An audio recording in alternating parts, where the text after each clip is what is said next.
Look, we all know the NBA season officially starts in October, but real fans know the intensity starts on December 25th. This is the day the league puts its crown jewels on display. It's the day when the stars try to outshine the tree and beefs that have been simmering for months finally boil over. We have seen jerseys ripped, legacies cemented, and shots that still haunt fan bases years later. Today on Courtside Gossips, we aren't just looking at box scores, we are looking at the drama, the tactical genius, and the pure adrenaline of the 5 greatest Christmas Day games in history. Buckle up, because these aren't just games, they are cinematic moments. Remember 2011? The league was in a dark place with the lockout. Fans were starving. When the doors finally opened on Christmas Day, the NBA gave us the ultimate gift. MVP Derrick Rose versus the Black Mamba.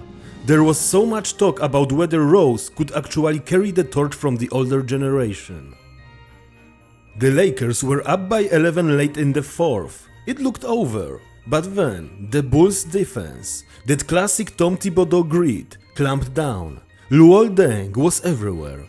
It came down to the final possession. Rose drives, hangs in the air for what feels like an eternity, and hits a teardrop over Pau Gasol. Kobe had a chance to answer, but Luol Deng stripped him. It was a 88-87 heartstopper that signaled a new era of Bulls basketball. It wasn't just a win. It was a "we are here" moment for Chicago. You want to talk about getting buckets? Before the modern era of spacing and three-point hunting, there was Bernard King. In 1984, the Knicks and Nets had a crosstown rivalry that was personal. The Garden was electric, and King decided to put on a show that would be talked about for 40 years. King dropped 60 points, no three-pointers. He shot 19 of 30 from the field and 22 of 26 from the line. He was attacking the rim like it owed him money. Stephen A. Smith would tell you his gravity back then was insane because teams were triple-teaming him and it still didn't matter. Even though the Knicks ended up losing 120-114, the game became legendary because of one man's absolute dominance. It remains the highest scoring Christmas performance ever, and frankly, in today's game, it might stay that way for a long time. This is the peak of 90s basketball. Michael Jordan was busy playing baseball and everyone thought the Bulls were dead. The Knicks, led by Patrick Ewing, thought the throne was theirs. This wasn't a game of basketball, it was a street fight. There was real hate between these two rosters.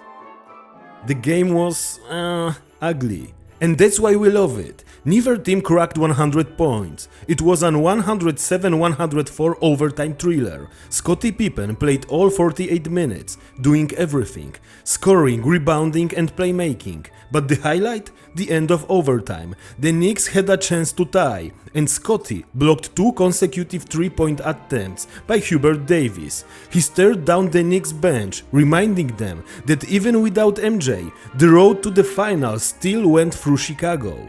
If social media existed in 2004, the internet would have been broken.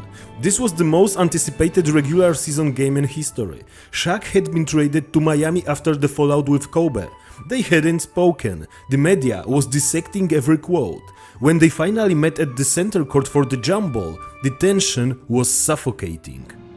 Kobe came out with a point to prove. He was aggressive, maybe too aggressive, dropping 42 points, but Shaq had the last laugh. He fouled out late, but a young Dwayne Wade took over, showing the world that Shaq had a new little brother to win rings with. The Heat won 104-102 in overtime. The post-game was just as spicy as the game itself, with Shaq calling Kobe's performance expected, but not winning basketball. It was the ultimate soap opera on hardwood. Forget Christmas. This might be the best regular season game ever. The Cavs had just come back from 3-1 in the finals. The Warriors responded by signing Kevin Durant. This was the first time LeBron and Kyrie faced the Mega Warriors. It was a finals-level atmosphere in December. The Warriors led by 14 in the fourth quarter. It looked like the KD era was going to be a blowout, but LeBron started punishing them in the post. And Kyrie Irving, man, Kyrie became a superhero. He hit a turnaround fadeaway over Klay Thompson with 3 seconds left to win it 109-108. It was a mirror image of his Game 7 shot. The shot making in this game was 10 of 10. Every possession felt like a chess match between Steve Kerr and Ty Lue. It's the gold standard of Christmas Day basketball.